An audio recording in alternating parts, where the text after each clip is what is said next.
Hey everyone from CryptoWise, a platform for the news, reviews, and the updates on the blockchain. I am Sarah and I'll be your host.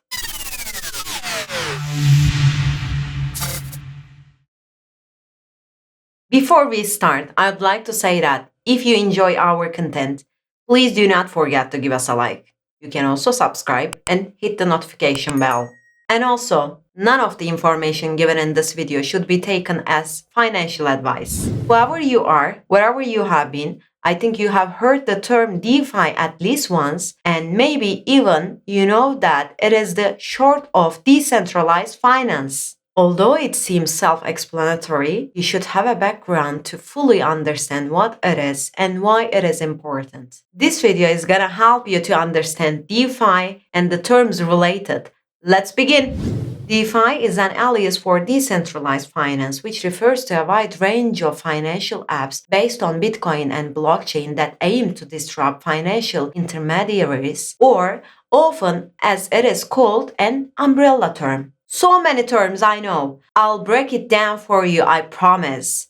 First, let's get over with centralized finance. In the traditional financial system, intermediaries such as banks or stock exchanges are required to send or receive money. And in order to feel comfortable with the transaction, all sides must have faith in the intermediary's fairness and justice. But that means your money is kept by banks, corporations, whose overarching objective is to make money through centralized finance. Almost all aspects of banking, lending, and trade are now managed through centralized systems run by governing organizations and gatekeepers. To obtain anything from auto loans and credit cards to exchanging stocks and bonds, ordinary people must deal with a slew of financial middlemen. These middlemen are replaced by software in DeFi. People trade directly with one another instead of going via banks or stock exchanges,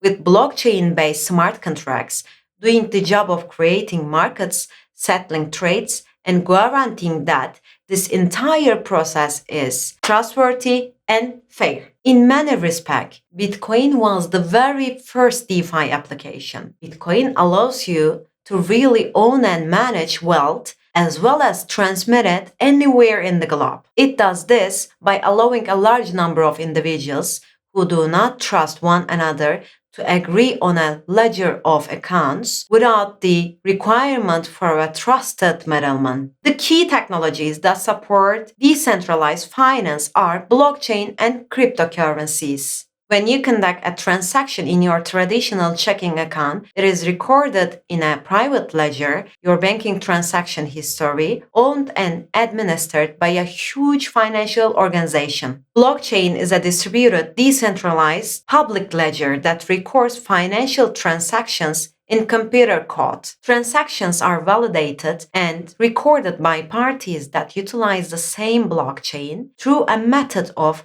handling complicated math equations and adding new blocks of transactions to the chain. One of the underlying foundations of DeFi is peer-to-peer financial transactions. A peer-to-peer DeFi transaction occurs when two people agree to trade Bitcoin for products and services without the involvement of a third party. DeFi is increasingly being used in both basic and sophisticated financial operations.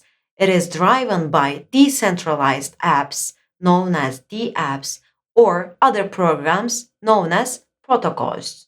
dApps and protocols process transactions in the two most popular cryptocurrencies, Bitcoin and Ethereum.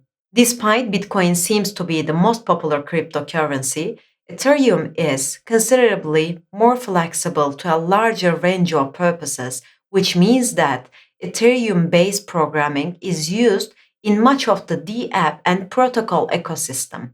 The evolution of decentralized finance is still in its early phases. For one, it is unregulated, which means that infrastructure failures, hacks, and frauds continue to plague the ecosystem. Many DeFi users say that blockchains are technologically better to the current financial system, which is based on obsolete databases and code. A DAO cannot produce a membership token, out of thin air and use it to raise millions of dollars in the traditional financial system, but it is possible in DeFi, decentralizing finance, in part through reducing the dominance of giant big banks over the economy and markets, might help repair what is wrong with our existing financial system. So, how can you be a part of DeFi? Spoiler alert, it is not hard.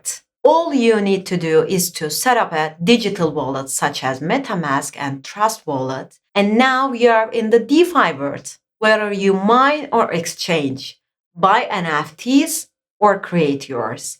The first step is creating your wallet. Rest is your choice. No matter how capable it is, the DeFi has a long and a bumpy road ahead. Being an early company to DeFi can benefit you, but also it can be a hinder. Right now, the possibilities of DeFi world is used as much as possible generating revenue and keeping people free from banks and governments. I hope you will have a profitable and safe journey on the DeFi world. That will be all for today. This is Sarva and you watch CryptoWise. We will see you on the next video. Until then, take care.